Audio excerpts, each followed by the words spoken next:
Mūsų mieste meno mylėtojai pagerbė vieno iškiliausių lietuvių dailininkų Žibunto Mikšio atminimą.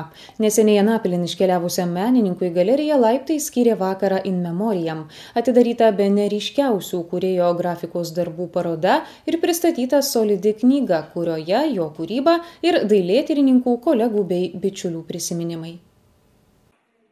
Naujausioje parodoje, atidarytoje Šiaulių kultūros centre Laiptų galerija, vieno žymiausių mūsų šalies grafiko kūryba. Šiauliečiai kviesti pagerbti iškilaus dailininko išeivio Žibunto Mikšio atminimą.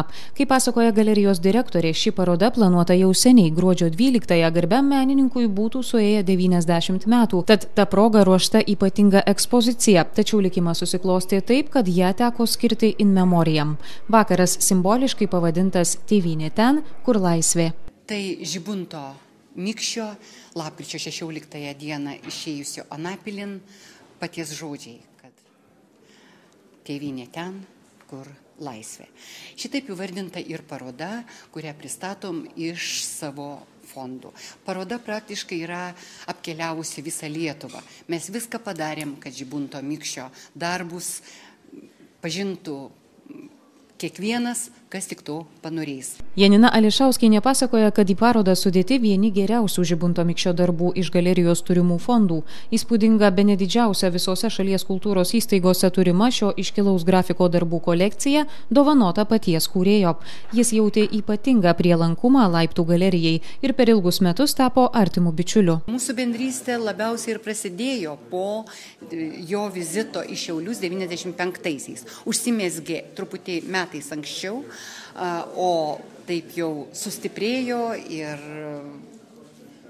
perėjo į artimą bičiulystę nuo 95 metų. Mes važiavome į Paryžių kelis kartus, mes ne jų namuose gyvendome jo draugo bute Rainerio Gotlibo Mordmüllerio arba viešbutėje, bet susitikinėdavom, bendraudavom, kalbėdavom.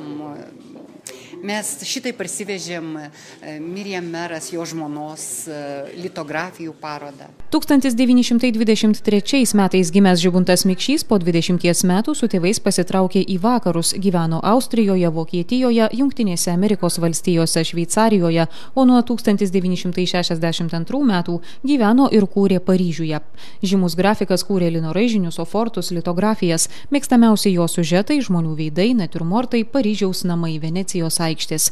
Būdingiausią dailininko kūrybos dalį sudaro figūrinės ir šriftų kompozicijos, kostiuminės figūros, mitiniai ir teatro personažai. Atminimo vakaro metu Laiptų galerijoje pristatyta ir Žibuntui Mikšiui skirta knyga, išleista Dailininkų sąjungos leidyklos. Jos autoriai net keli dailėtyrininkai bei žinomi menininkai. Viktorija Grušaitė, Mindaugas Didžiulis, Šiaulių televizijos žinios.